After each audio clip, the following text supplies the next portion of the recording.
Now that's it, see, now I've got to wait a while.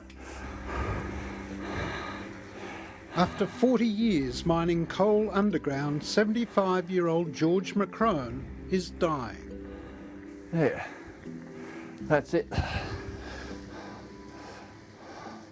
Well, I can walk into the kitchen, I can do the washing up, I can cook breakfast, I can do that, but as far as anything a bit heavier with the hands or arms, I can't do it. And it's just that it's only for the oxygen, I wouldn't be able to do that. He retired fit in 1998, but he's gone downhill rapidly in the past 6 years. Shortness of breath, can't walk far, dry cough, and that coughing up of a morning with a small streak of blood through it.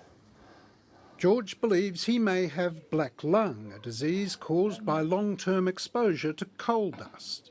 If he does, early warning through regular x-rays when he worked could have saved his life. But he says he was never x-rayed. So did you get those sort of x-rays and things when you were in the No, industry? I never got an x-ray while I was working in the mine. Never had an x-ray. Not one? Not one. It is getting worse, yeah. Yeah, it's scary. Yeah. So you used to play golf, you used to go swimming?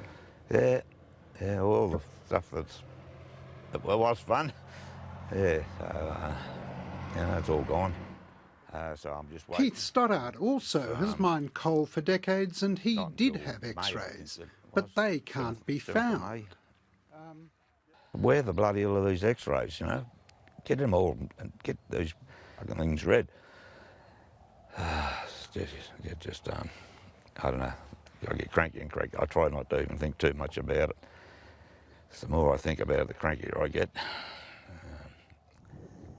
Only 4 months ago, he worked here at Anglo American's Grasstree mine near Middlemount in the Bowen Basin. A shortness of breath when we spoke to him before Christmas had him worried. I'm concerned about what I've got. What's going to happen to me, I'm concerned about that. Hopefully I won't get any worse than what I am. He has got worse. Quickly, a lot more quickly than I want. With now only 50% of his lung function remaining. After several examinations and a biopsy, he's been diagnosed with black lung. The last time I'd seen 3 specialists, and they said it was just the smoking and whatnot, but I've finally been confirmed with it. Since 1993, all Queensland coal miners must receive pre-employment chest x-rays, then another at least once every 5 years, with copies sent to the Mines Department for review. But by last year, the department admits 150,000 x-rays had still not been filed. They respond by giving us 5 lines in a letter, effectively saying that out of 7 x-rays that they should have in their possession, they've only got 1, and that's back in 1993. It's a mess. You use that as one example on top of the other 150,000 unprocessed records, including x-rays and health assessments. It's a mess, and and there is no light at the end of the tunnel. 730 previously revealed that a 1984 survey by the government identified 75 workers who had or were suspected of having black lung. The government says their GPs or local hospitals were notified, but the union suspects that the workers themselves weren't. No, I don't think they were told. Otherwise we would have known about it. We would have had documents or minutes in our organisation for meetings where this would have been highlighted. By 1999, according to a draft Mines Department report leaked to 730, of the 75 cases identified, none were reported to be currently in the coal industry. Nobody now seems to know what happened to them. There's been no evidence of any follow-up on those men and what happened with them, and if were they left to their own devices and die a terrible death without any help from the companies that actually exposed them to the hazard. The mining union is concerned the disease could be widespread. what we're projecting is that we're going to have 16% of current and retired coal mine workers with pneumoconiosis. There are lots of extra dots, or certainly a number of extra dots, which is an indication of pneumoconiosis. Last year, US expert Dr. Robert Cohen identified black lung in 2 workers from Vale's Cabra Downs mine here in the Bowen Basin, one of whom had earlier been given the all clear. Dr. Cohen's since been hired by Vale to read the x-rays of more than 200 of its workers. I think they've taken the bull by the horns on this and really trying to see what they've got. They haven't shrunk away from the problem. They're trying to face it Dr. head on. Cohen's also part of the state's current review into black lung's re-emergence. The biggest problem in Australia is that we don't know. And that's unfortunate. We shouldn't not know.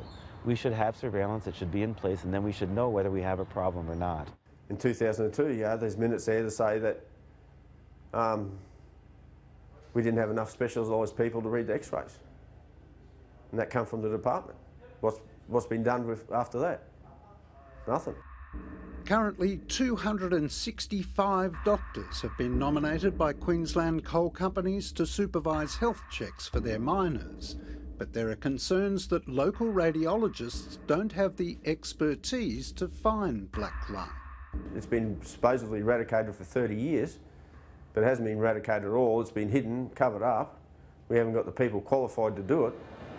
It's here at the Department of Mines that they've been responsible for monitoring the health of coal workers for the past 30 years or so, during which time some of the world's richest mining companies have monitored their own dust levels, often exceeding the safety standard, and appointed hundreds of company doctors, many of whom clearly don't know how to read an x-ray for coal miners' disease. And meanwhile, coal miners who are sick are left to fend for themselves, some gasping for breath.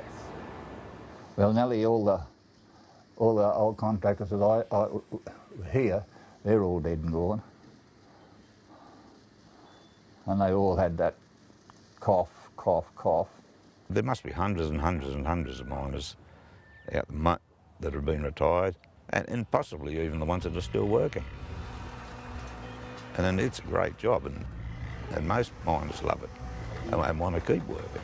They want to be doing it safely.